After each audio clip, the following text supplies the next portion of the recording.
das transgressões disciplinares de natureza leve, das infrações de trânsito e dos militares licenciados e dispensados. Você acompanha agora a leitura literal do bloco temático correspondente a este episódio da Instrução Conjunta de Corregedorias número 01 de 2014. Páginas 22 a 26 do documento base. Lei N. 14.130.2001, artigo 8º, fica proibido ao militar da ativa ser proprietário ou consultor de empresa de projeto, comercialização, instalação, manutenção e conservação nas áreas de prevenção e combate a incêndio e pânico.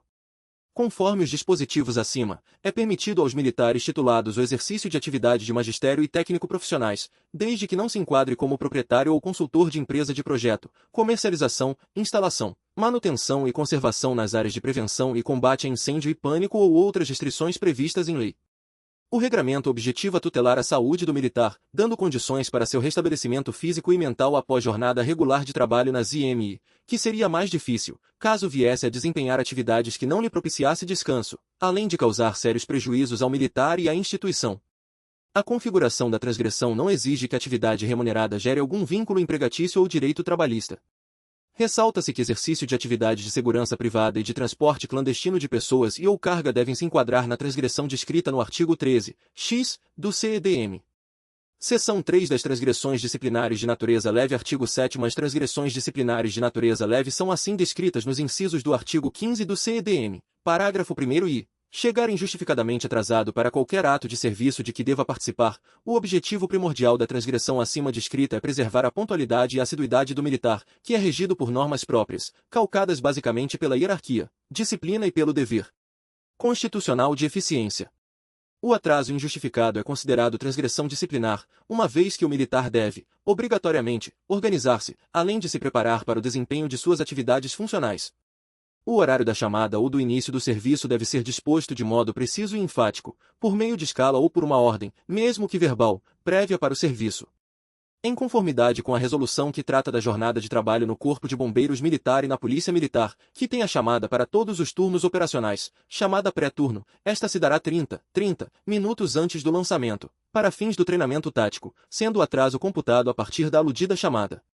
Parágrafo 2º. Deixar de observar norma específica de apresentação pessoal definida em regulamentação própria, trata-se de norma transgressiva em branco, cuja aplicação requer um complemento, ou seja, a indicação da norma de apresentação pessoal violada pelo militar, que deverá vir expressa na notificação para apresentação de defesa prévia e ou no termo de abertura de vista.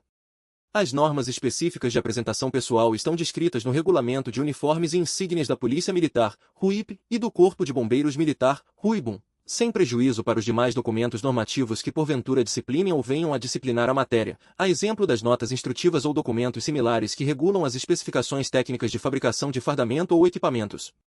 O comparecimento de militar em trajes civis nas dependências das IMI, nas situações previstas no RUIP e RUICBUM, deverá ocorrer de forma condizente com o local e atividade a ser exercida. Parágrafo 3º. Deixar de observar princípios de boa educação e correção de atitudes. Não houve uma descrição objetiva de quais sejam os princípios de boa educação e correção de atitudes, cabendo, de start, aos aplicadores do CEDM adequá-los ao caso concreto. Todavia, embora não descritas legalmente, a boa educação e a correção de atitudes derivam de um dever ético e social ligado à moral e aos bons costumes, exigindo-se que o militar estadual se porte de modo discreto, cortês, garantidor e promotor dos direitos humanos, e, sobretudo, de modo conveniente. Alguns princípios da ética militar podem ser invocados para sustentar a falta epigrafada, como, por exemplo, os incisos 7ª, 8ª, x e 12 do artigo 9º do CEDM. O que reforça a ideia de que a boa educação e a correção de atitude são predicados essenciais ao militar estadual, que deve ser considerado um referencial no meio social. Para a configuração da transgressão em análise, nas situações da vida particular do militar, a conduta praticada deve causar reflexos negativos para a IMI, o que será avaliado por meio de um ponderado senso de razoabilidade. Amolda-se ao presente tipo, por exemplo, a situação em que o militar fardado é encontrado em via pública ou lugar acessível a esta, ingerindo bebida alcoólica, afora eventos de confraternizações ou congraçamentos em áreas sujeitas à administração militar em que a prática moderada pode ser tolerada, e não apresenta sinais de embriaguez.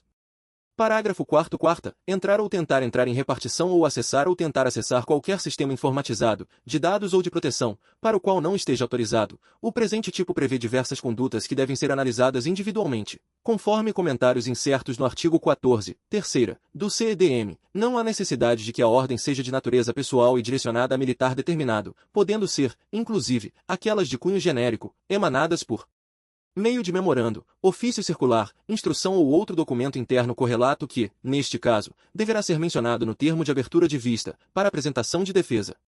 Na transgressão acima, o que se deve levar em conta é a legalidade da ordem e do exercício da atribuição. Ressalta-se que a ordem ou a atribuição devem ser cumpridas, entretanto, de forma intempestiva. Considerando o caso concreto e a possibilidade aparente de conflito desse tipo com os artigos 13, 16, retardar ou deixar de praticar, indevidamente, ato de ofício, 14, terceira, deixar de cumprir ordem legal, e 14, 15, deixar de observar prazos regulamentares, do CEDM, prevalecerá o mais específico. Parágrafo 6º. Sexta, fumar em local onde esta prática seja legalmente vedada. O fumo prejudica não só aquele que o usa, mas também as pessoas que aspiram às substâncias tóxicas exaladas pelo cigarro. Diante disso, leis estaduais e federais proíbem a prática do tabagismo em determinados locais, prevendo multas em caso de descumprimento. É o caso da Lei Estadual N. 18.552, de 4 de dezembro de 2009, que proibiu, em Minas Gerais, a prática do tabagismo em ambientes coletivos fechados, públicos ou privados. O interior de viaturas e postos policiais e de bombeiros deve ser considerado o local em que a prática do fumo é vedada. A proibição determinada na lei em destaque abrange os atos de acender, conduzir acesos e fumar cigarro, cigarrilha, charuto, cachimbo ou similares. Parágrafo 7º. Sétima, permutar serviço sem permissão da autoridade competente. A permuta de qualquer ato de serviço sem a devida autorização da autoridade competente redunda em desorganização e descontrole do serviço policial e de bombeiro militar. Tal permissão não carece ser escrita, desde que tempestiva e emanada pela autoridade competente para tal. Ao militar em disponibilidade cautelar é vedada a permuta de serviço, durante a vigência da medida. Seção 4 das Infrações de Trânsito. Artigo 8º. A decisão administrativa N. 32/2002, CG, PMMG dispõe que, a falta de previsão objetiva, como transgressão, do cometimento de infração administrativa de trânsito, embora obste a aplicação de penalidade no âmbito do CEDM, não impede a aplicação de sanções do Código de Trânsito Brasileiro. Parágrafo único. A referida norma alude àquelas infrações de trânsito cometidas pelo militar, de folga, na condução de veículo automotor particular, em lugar não sujeito à administração militar.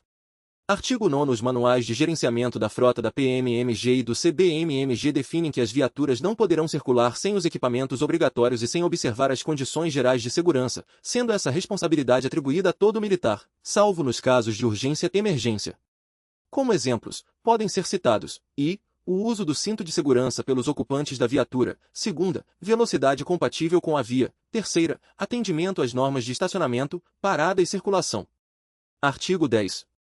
O cometimento de infração de trânsito por parte de militar, quando da condução de viatura policial, bombeiro ou outro veículo oficial, destinado ao exercício de suas funções, constituirá, em tese, a transgressão disciplinar descrita no artigo 14, segunda, do CEDM, desídia no desempenho das funções caracterizada por fato que revele procedimento contrário às normas legais, cuja motivação se fará com a respectiva infração de trânsito descrita na Lei N. 9.503/97, Código de Trânsito Brasileiro, e ou no dispositivo correspondente do Manual de Gerenciamento da Frota. Seção 5 dos militares licenciados e dispensados. Artigo 11. A licença-saúde tem caráter mais abrangente do que a dispensa-saúde, na rotina profissional do militar, haja vista que a primeira o impede e a segunda apenas o limita em suas atividades, conforme apontado no ato de homologação. Artigo 12. A licença tem por objetivo propiciar a plena recuperação da saúde física e ou mental do paciente e a inobservância da prescrição médica, a depender do caso concreto, pode caracterizar a prática da transgressão contida no inciso 3º, do artigo 15 do CEDM, faltar com os princípios da boa educação e correção de atitudes. Artigo 13. O militar que tem o atestado de licença ou dispensa emitido por profissionais de saúde, conveniado, particular, ou mesmo da rede orgânica, se não homologados pelo médico ou profissional habilitado da PMMG ou CBMMG, responderá pela transgressão contida no inciso 20 do artigo 13 do CEDM, faltar ao serviço, em relação ao dia de ausência do serviço. Artigo 14. Deve a administração militar atentar para a autenticidade do atestado médico emitido, bem como para eventuais indícios de simulação de doença, situações que poderão ensejar, caso confirmadas, além dos crimes de falsificação de documento, falsidade ideológica ou estelionato, de natureza militar ou comum, a transgressão disciplinar prevista no artigo 13, terceira, do CEDM, uma vez que o fato atenta contra o decoro da classe e a honra pessoal. Inscreva-se no canal para acompanhar os próximos vídeos da sequência.